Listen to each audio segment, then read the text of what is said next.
श्रीचैतन्य मनोभीष्टं स्थापितं येन भूतले स्वयं रूप कदा मह्यं ददाति स्वपदान्तिकं नमो विष्णुपादाय कृष्णप्रेष्ठाय भूतले श्रीमते भक्तिवेदान्त स्वामिनिति नामिने नमस्ते सरस्वती देवे गौरवाणी प्रचारिणे कल्पतरुभ्यश्च कृपा सिन्धुभ्यैव च पतितानां पावनेभ्यो वैष्णवेभ्यो नमो नमः।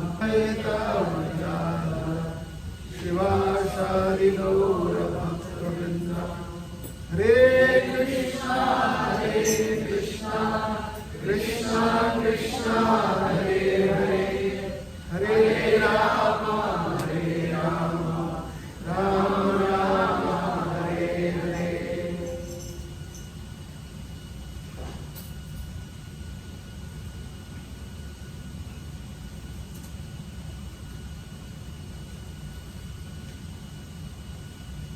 So I'm from India, just traveling here for some time in North America.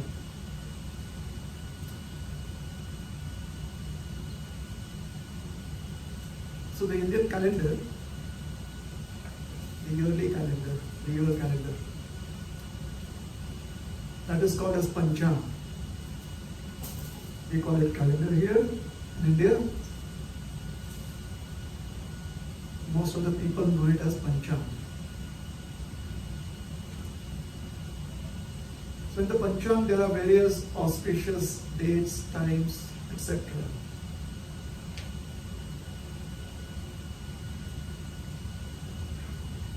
An entire nation, a large part of the country of India,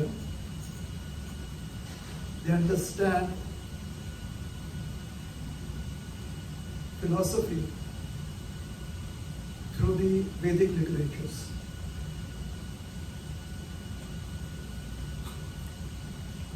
So according to the Vedic literatures, every living entity has a unique relationship with the cosmos, with the universe, and various elements in the universe. So based on individual relationships and as a community or as a nation, based on those relationships with other elements of the universe, certain times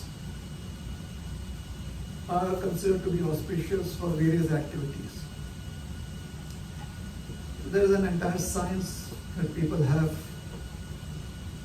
dedicated their lives to finding out how those correlations actually matter. Times, days, events.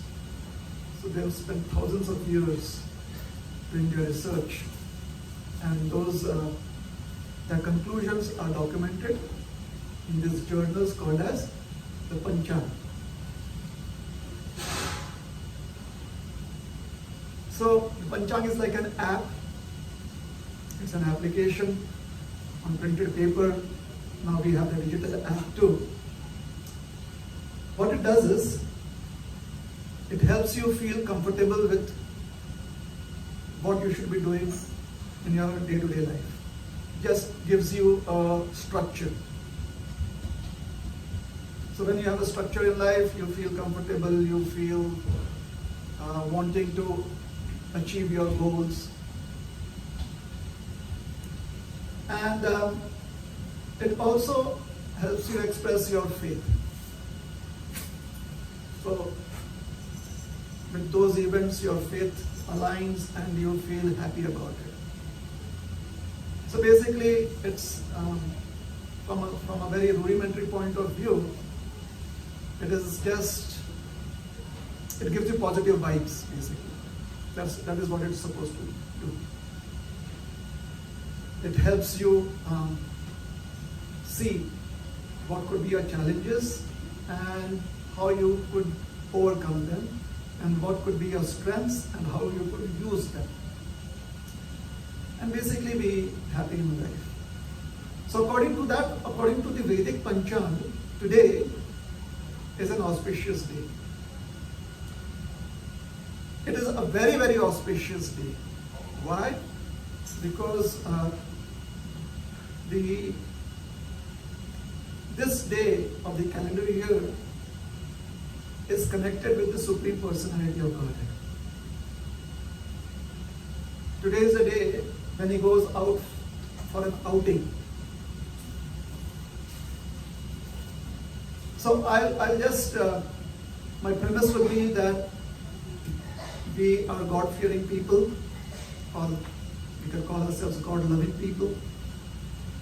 And my premise would be that everyone is okay with addressing God as Krishna, which is a Sanskrit word for God. Literally it means the most attractive one, or the all-attractive one. That is Krishna. And I will also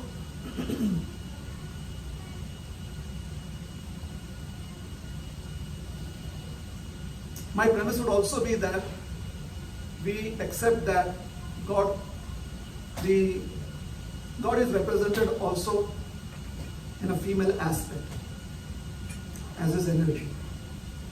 So there is God as the energetic, and the female aspect of God is, the male aspect is the energetic, and the female aspect is the energy.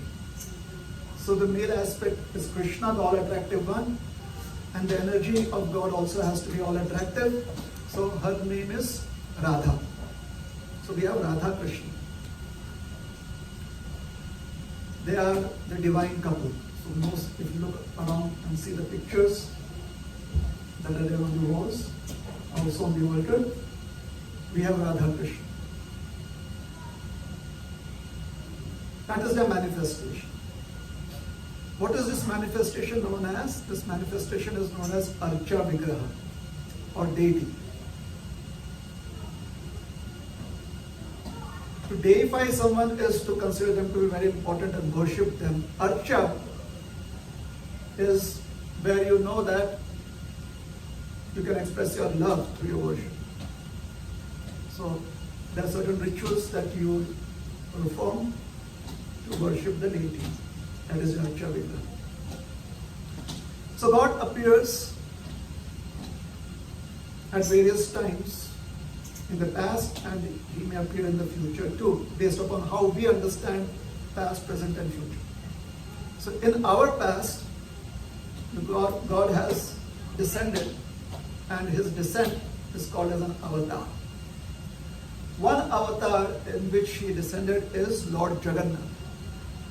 In this form, he descends through wood.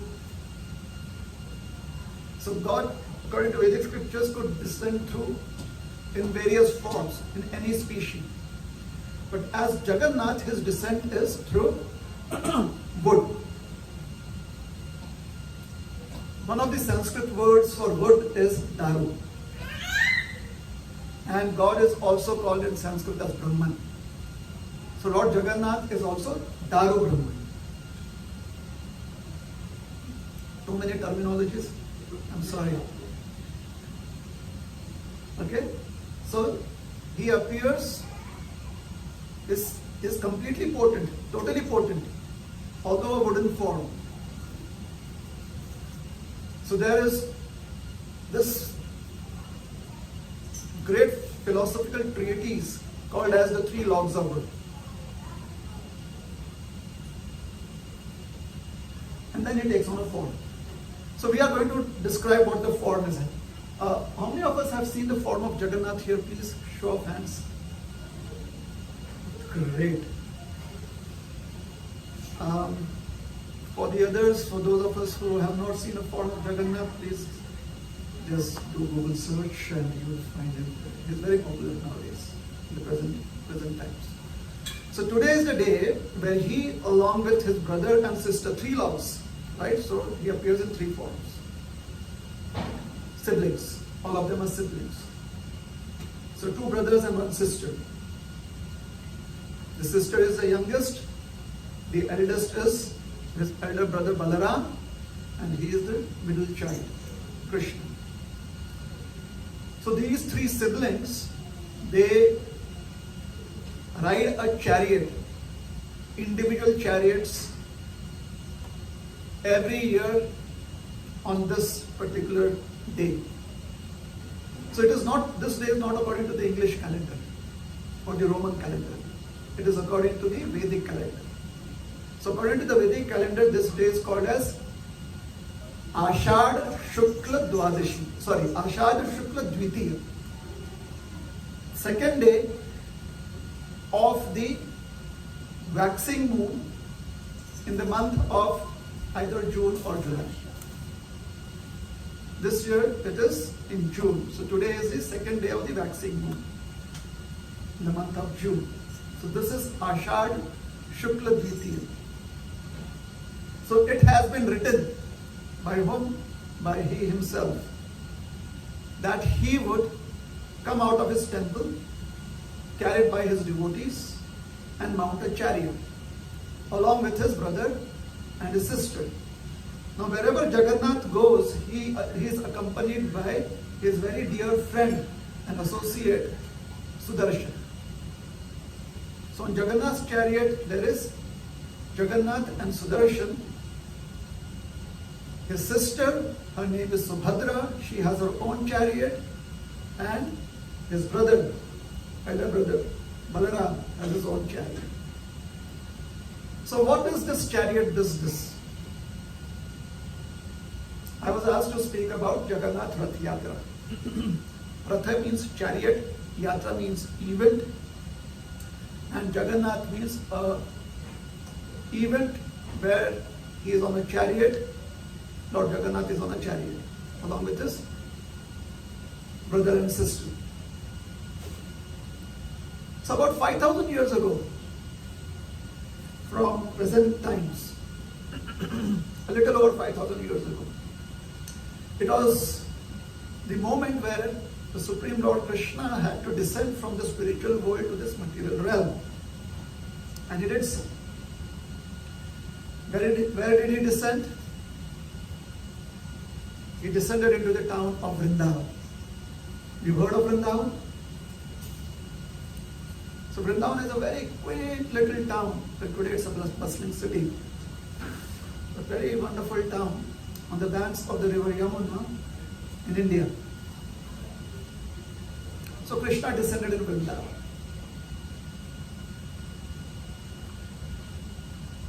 He descended along with his associates. His mother, his father, they appeared before him. His friends, his entire clan.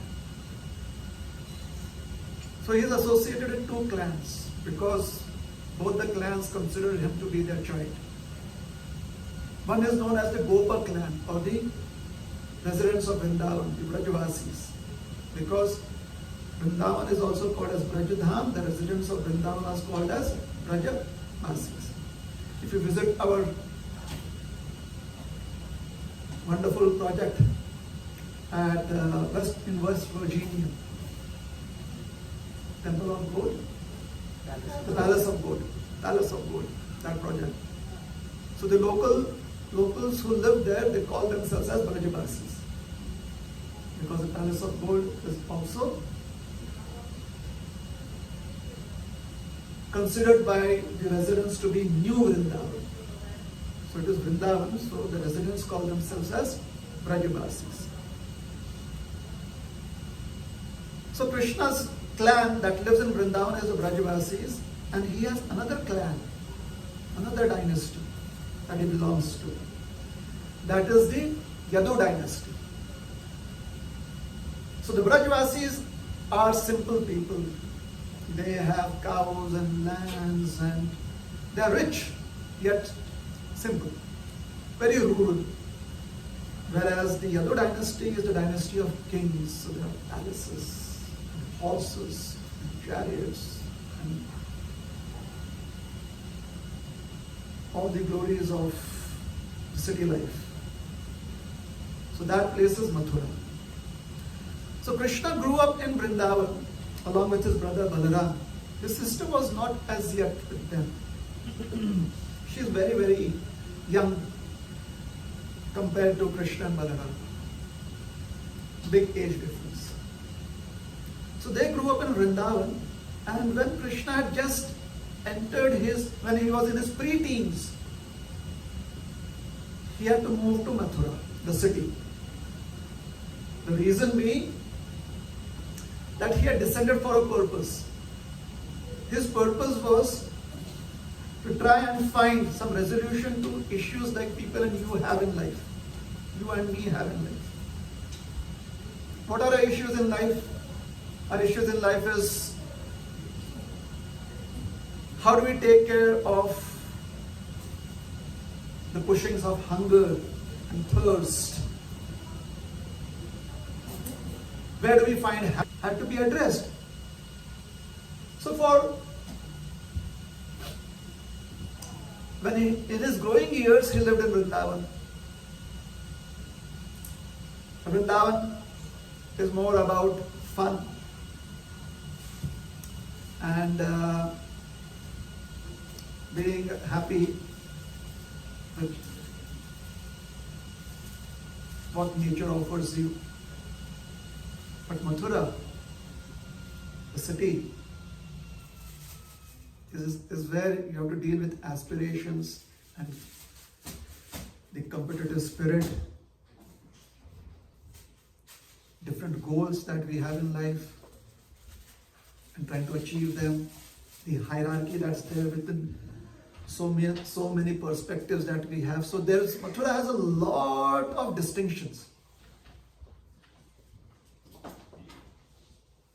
A rural setting would not have so many distinctions comparatively, because it's mainly dependent on what we receive from Mother Nature. A lot of it is dependent on what we receive from Mother Nature. So we are, you could say we are at the receiving end in a good way in a rural setting. But in the city, challenges are compounded. Krishna has to help us, give us some hope, because he's God. He has to help us understand how to make do with the various ways our minds function, our individual mind functions, how to deal with that.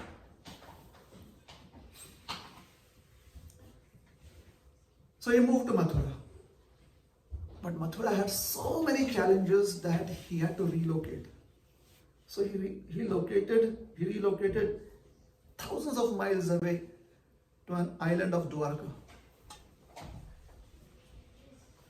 And he spent years and years trying to take care of the needs of the world around.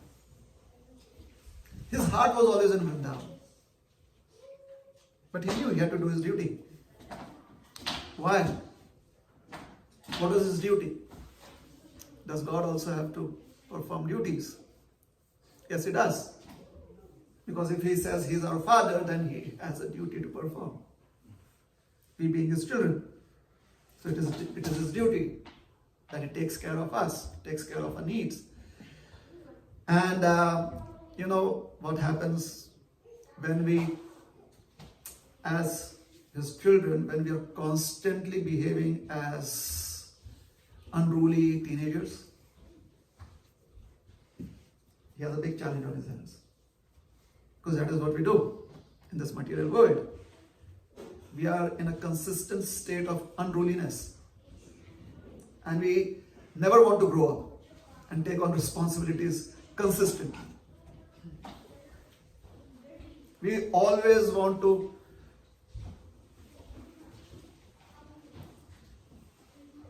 put ownership on someone else's shoulders. It could be in terms of relationships. Somebody else is more responsible than me. Typically, that is a challenge, is more responsible than me in the relationship to see that I be happy. So we behave like teenagers. That is what a teenager does. Needs a lot of attention. That is teenage life.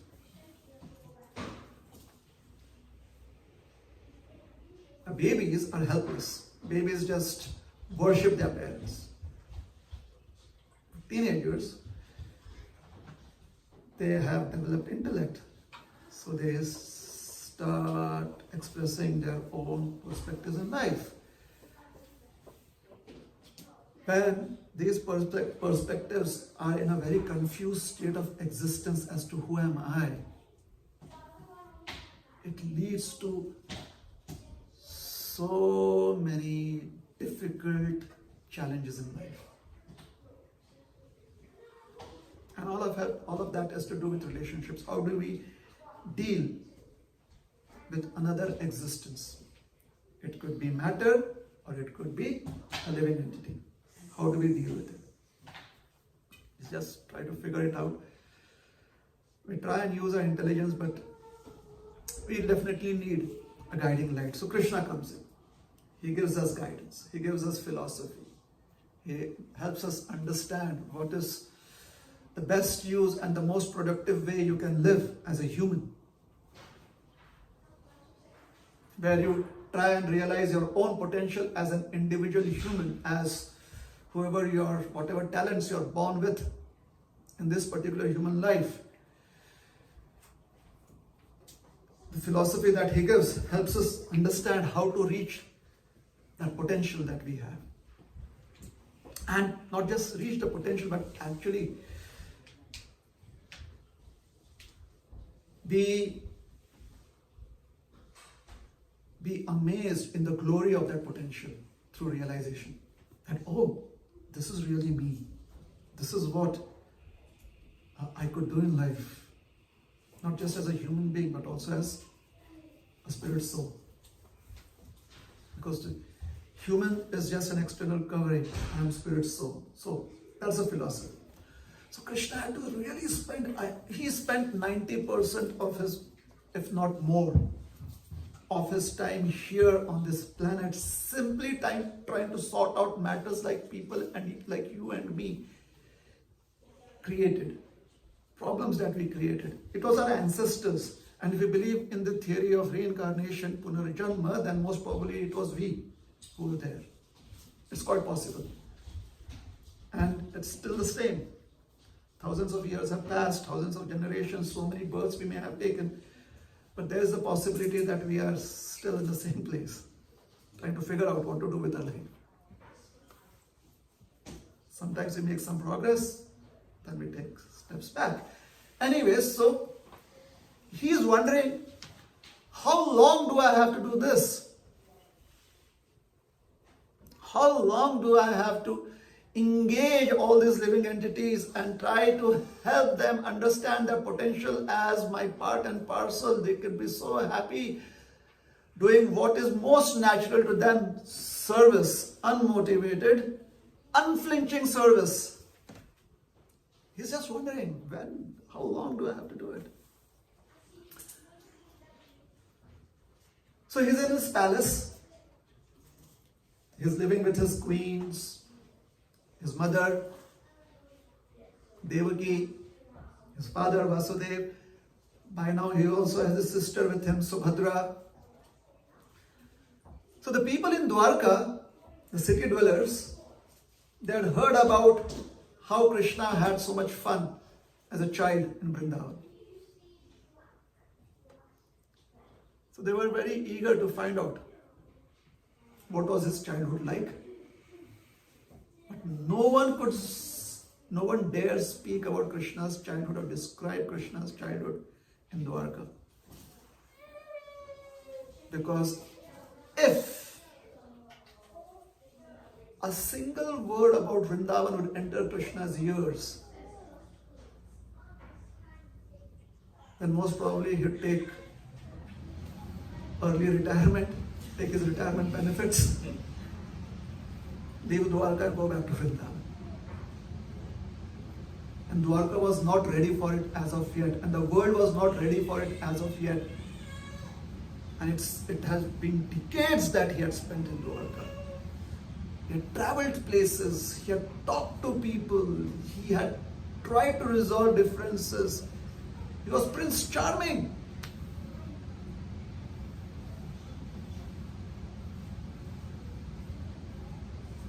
There were still challenges.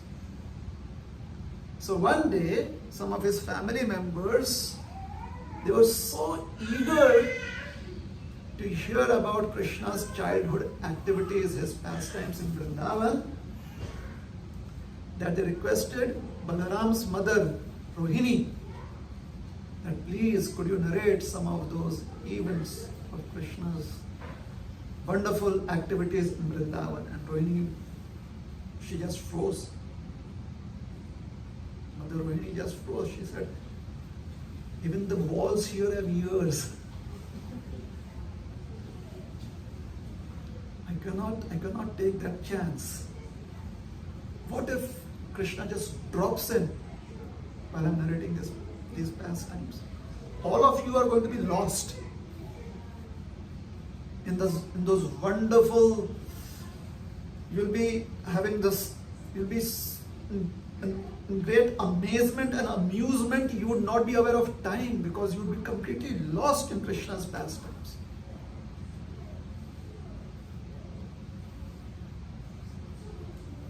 Kind of time travel. All of them would be transported to Vrindavan immediately. That is the nature of the description of Krishna's activities. What if Krishna happens to come in? Then that would be a disaster for Dwarka. So Subhadra, the youngest, and obviously she was the apple of everyone's eye because she is the youngest, sweet Subhadra. She said, I will stand guard in the doorway. And when I see my brothers coming towards this place, I will let you know. Immediately stop right there. Everyone trusted her. She loved her brothers. She would never want her brothers to go to Vrindavan. She wanted them to be in Dwarka.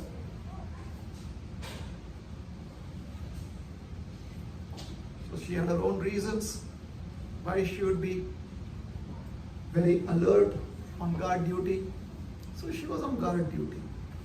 Mother Rohini started describing Krishna's pastimes, and oh, when she describes it so sweetly, even the rocks melt.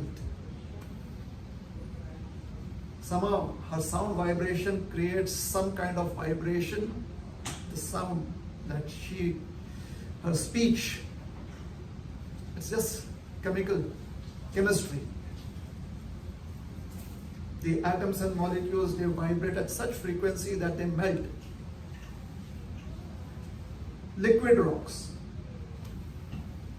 So the marble practically was melting. But then the marble realized, the marbles in the palaces, but then the marble realized this is not good, I should not melt.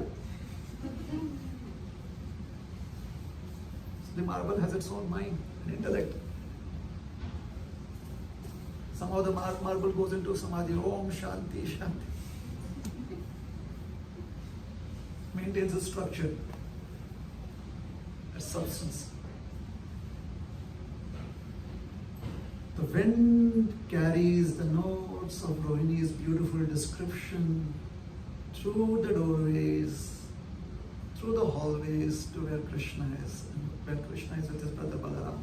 They're like, oh, they're describing about Vrindavan, let's run! They started running. They're quite some distance away. Meanwhile, everyone is engrossed in hearing Krishna's pastimes. They're unaware of time, place, totally lost. So as they are running towards the room where Rohini is narrating those pastimes, Mother Rohini is narrating those beautiful pastimes, they see a form standing in the doorway. But this form is little unusual.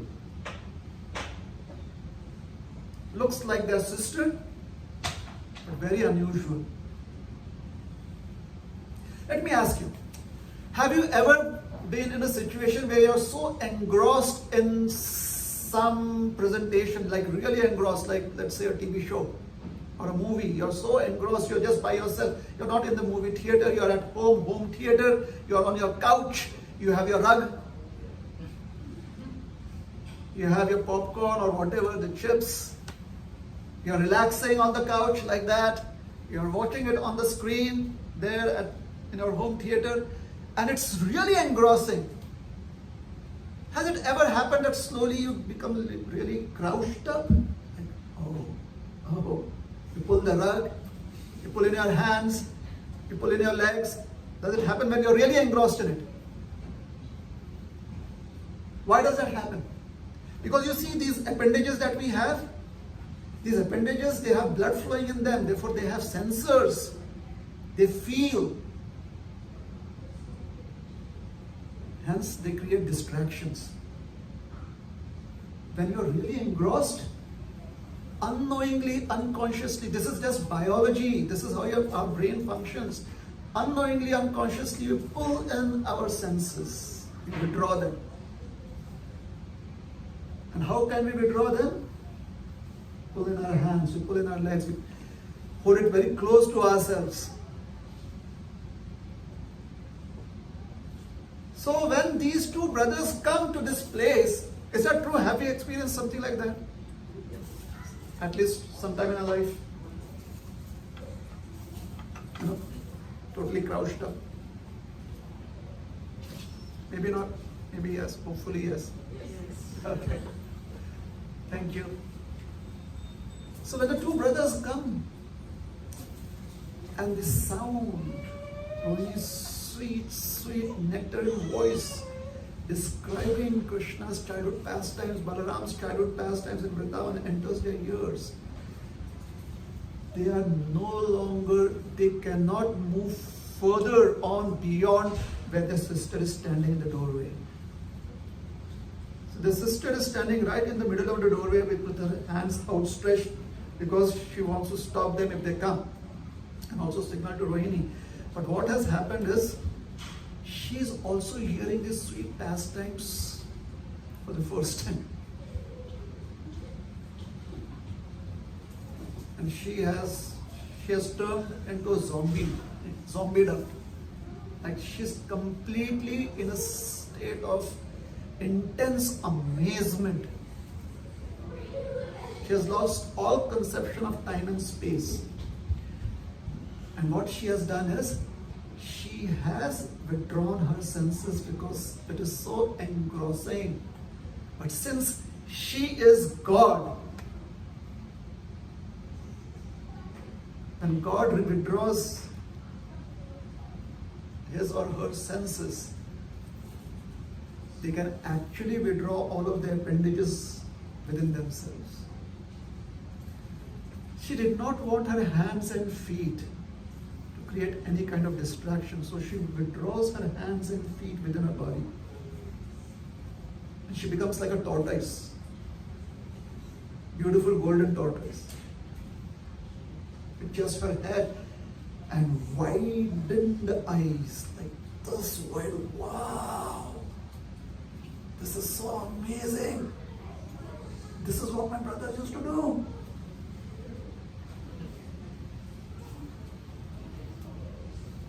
So the two brothers, they run up, but they cannot proceed beyond where she is. So one brother is standing on the left hand side, the other is on the right hand side, she is in the middle. And when they hear their own activities from the beautiful mouth, everyone else is in a daze. These three, the siblings, they are so moved, and especially Krishna and Balaram, they remember Vrindavan so dearly, but they are also lost within themselves. And since they also did not want any distractions, they also pull in their hands and their legs. Their senses are all pulled in. And all that's left of them is their torso and the big, huge eyes. Because it reflects their amazement at how beautiful Vrindavan is. It also signifies their deep, deep attachment to Sri Vrindavan.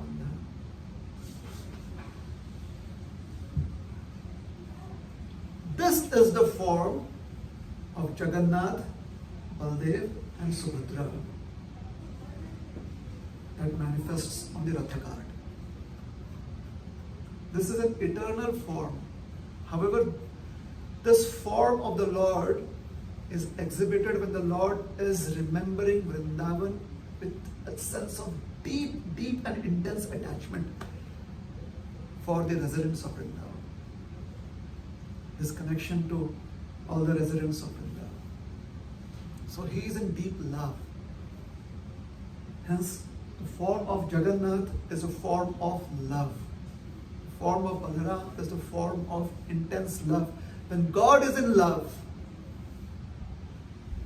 this is one of the ways that God presents himself as Jagannath, the Lord of the universe. So he is not just a controller, but he is the best lover of all. If he falls in love,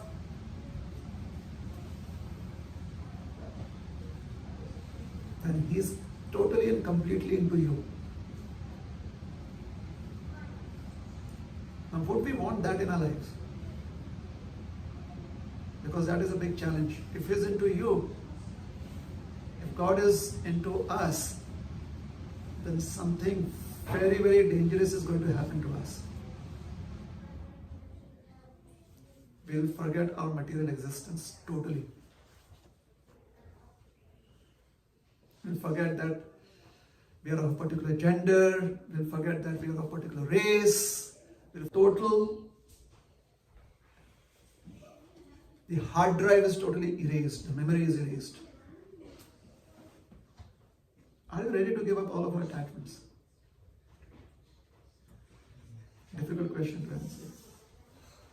Therefore, it's great that God is not into us as of now. He keeps his distance. It's good. Till the time we figure out what to do with that. If such a situation arises, how do we deal with it? We have to figure it out. And the way of figuring that out is Krishna consciousness. Trying to understand what it means to be conscious of God in our lives. Krishna consciousness. Yes.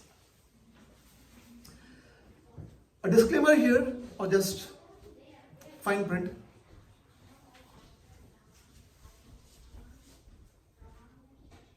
Why does God have emotions? Because wouldn't that make him ordinary? Interesting. Our founder Acharya, Srila Prabhupada, A.C. Bhaktivedanta Swami Srila Prabhupada, he would call this approach in life, the lens that we use to understand our existence, he would call that frog in the well philosophy. Kupa Manduka Nyaya. What is frog in the well philosophy? A frog that has lived in a small well, typical village well, just a well. Water, not an oil well. Water in it, that kind of well, water well. A frog that has lived in it its entire life will never ever be able to understand the expanse of the ocean. And all the frog can compare or try to figure out how big the ocean would be in comparison to his well. So the frog in the well would always try to wonder, is the ocean 5 times bigger than my well? Is the ocean 10 times bigger? Is it 100 times bigger than my well? So similarly, when we start wondering how does God have emotions, we are practically being like the frog in the well. We think that because we have emotions and we are ordinary people, so if God is extraordinary, how can he have emotions? Well, it's the other way around. God has pure emotions, and therefore we have a reflection of those emotions in our lives. Just like we have artificial lights, but if you look outside the storefront, You see natural light. It is simply a reflection of the light of the sun. Just because we see its light outside doesn't mean the sun exists. It's the other way around. The sun exists and hence we have inside. So if we want to be logical, and since God has emotions, hence there is some reflection of it within our lives, within the lives of every species on this planet. There's some structure to those relationships, to those emotions, because the most pure emotions are manifested by God. So He is not an emotionless personality. He knows very well what to do with His emotions. So He's in complete control of His emotions. Just because someone is in complete control of the emotions doesn't mean that they have a straight face always. That's not what it means. Being in complete control of emotions would mean you know what emotions to manifest, where, in what situation. That is God. And hence, we will have to again and again retrain our brain to look at the world through that perspective. God lens. Google lens is helpful, but God lens is better. No, yeah, Google lens is very, very practical. It helps you figure out so many things in this world of ours. But God lens is much better because it explains us the how and why of those things, of those events. So there is a verse in the Bhagavad Gita. Is it alright if we all pull it up? If you have your smartphones, would you like to do that? I'll give you the verse number. Please pull it up. The reason being, we are going to chant that verse and look at its meaning. Is it alright? Bhagavad Gita, chapter 9, text number 11. I came prepared for my class, therefore I know the verse number. It's not that I'm all-knowing. I came prepared, memorized what that verse is. So chapter 9, verse number 11. Those of us who have it on the smartphone, are we ready to go? Please let me know.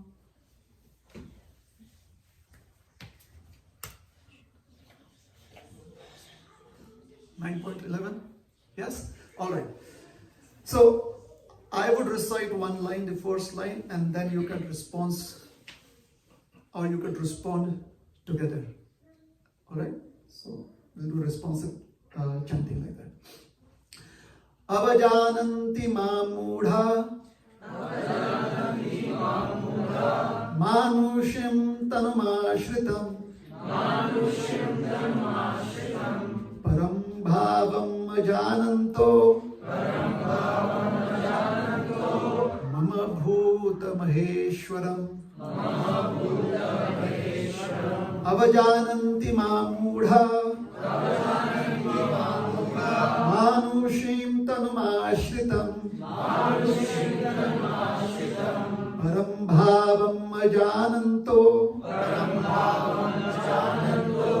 mama bhuta maheshwaram avajananti mamudha manushim tanumashritam param bhavam ajananto bhuta maheshwaram. So let us look at the translation. Fools deride me when I descend in the human form. Alright. They do not know my transcendental nature as the supreme Lord of all of them. Well, the translation, there are certain words in the translation that seem to be very aggressive in nature. Fools, deride. Not very palatable, are they? But that's English for us. Alright? What Bhagavad Gita is trying to reach out to us and maybe make us understand is, please try and figure out a way how, for a moment, we can just remove ourselves from being the center of the universe. That's it.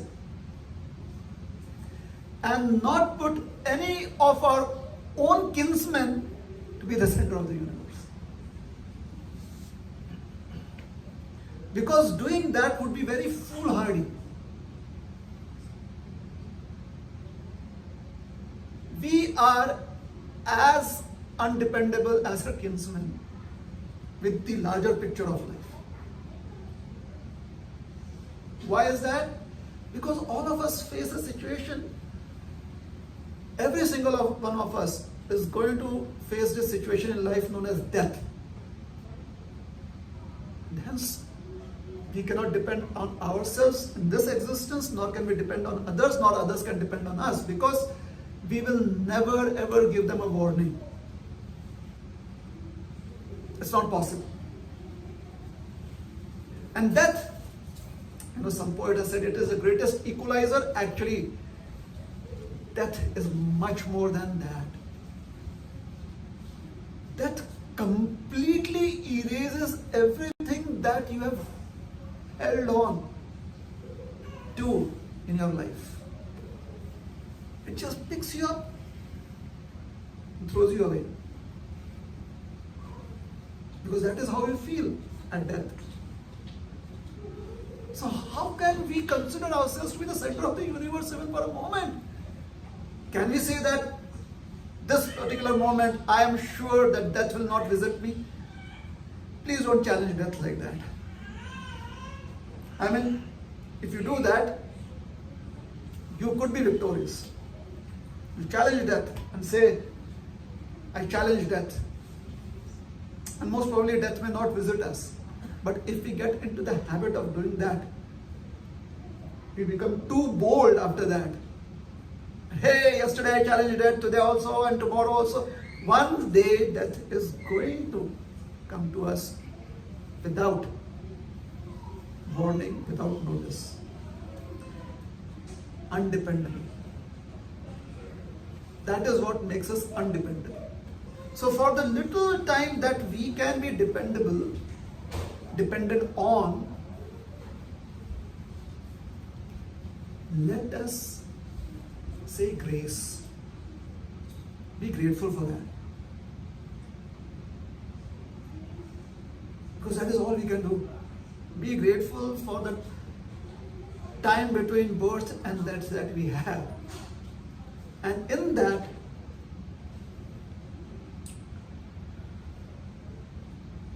emotion of gratitude, let us look at life. This is so glorious, because when we are grateful, we see glory. The air that we breathe, the different organs that are functioning, the way our memory works,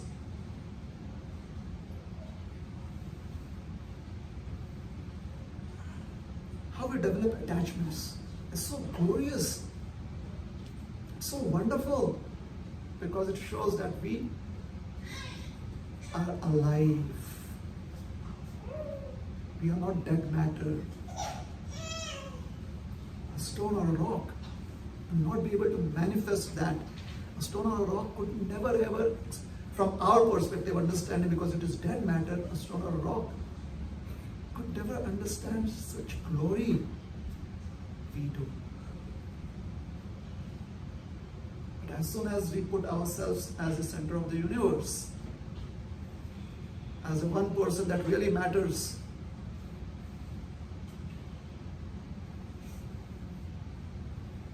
we put on so many filters in our life.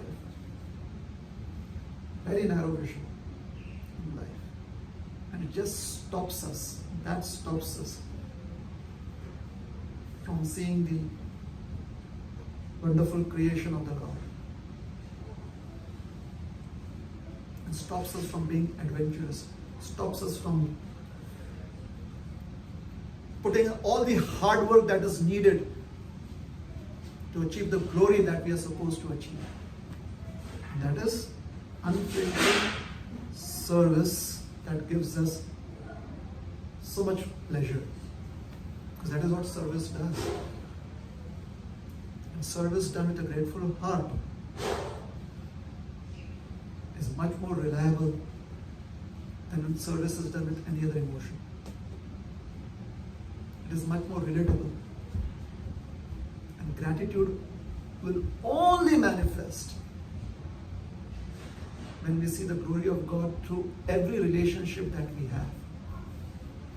We see that how every atom and molecule in a living person's existence, the Supreme Lord Krishna is present right there with all of his potencies and with all of his love. Hence this verse is in one way requesting us from a certain perspective. It is trying to put in a request. If you really seek attention in life, if you really want attention in life,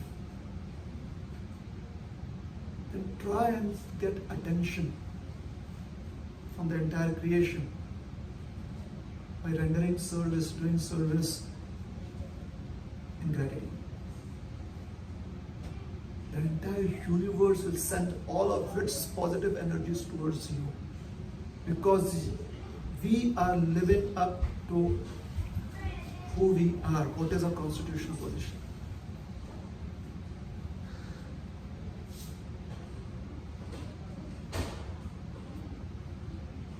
And hence, try to read a little philosophy, put our minds to it, use our intelligence, and figure out what would it take for each one of us individually to be consistently grateful and doing service. Consistently. What would it take? And it simply takes awareness. Being fully aware. Yeah. I and every other living entity, but specifically I am a part and parcel of Krishna. That's it. That is who I am meant to be.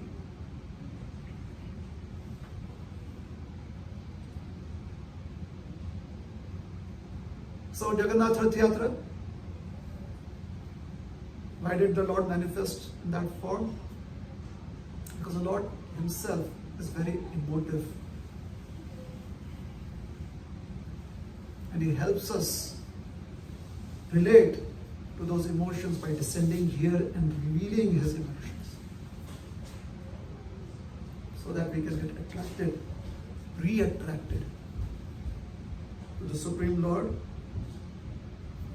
and seeing his connection, seeing his presence in every single aspect of life. And that is Krishna consciousness. So thank you very much. We'll stop here. Hare Krishna. Any comments? Questions or comments? Suggestions, corrections, feedback? I just have one question. Yes, please.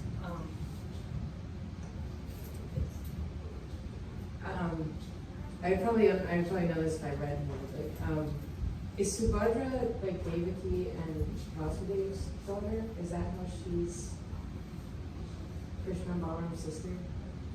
Or was she like from the she's just from the Dwarka pastime? Like, so who is Subhadra's like parents? Yeah, that's my question.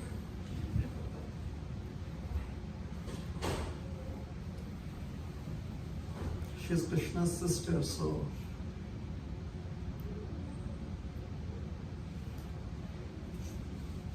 when Krishna and Balaram had gone to their spiritual master's place, the teacher that they went to learn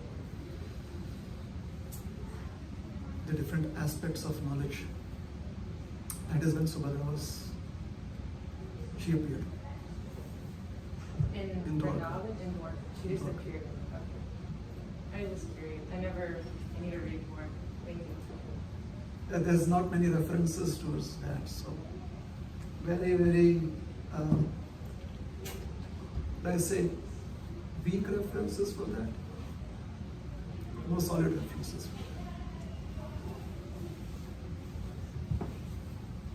Thank you. We have time for one other question. Anybody has any questions?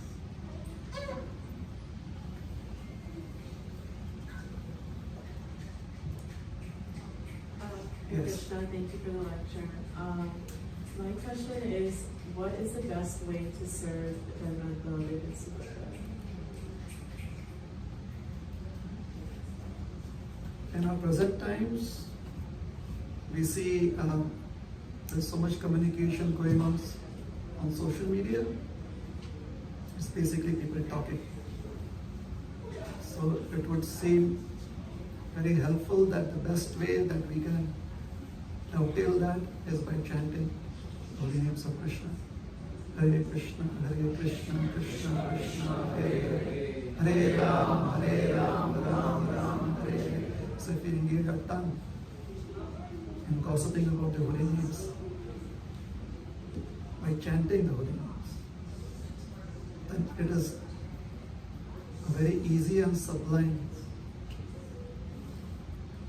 process for us in the present age. Is that okay? Well, and if you're inspired, there could be other subsidiary services that you could do. However, the best way to serve them is to chant the names. Okay. Any other? Anyone else has a suggestion?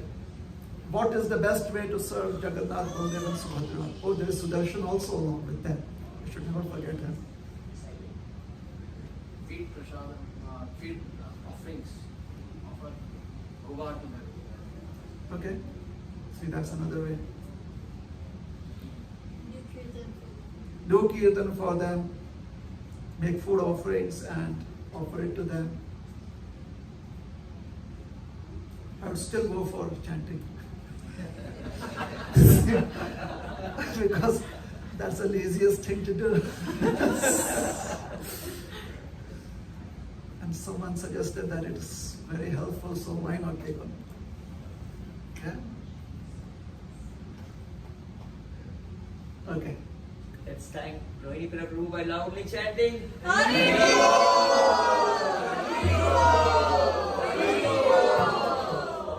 Thank you very much. Hare Krishna, Srila Prabhupada ki jai, Bhakta Vrinda ki jai, Hare Krishna. So we'll have Narsinga prayers and then dinner.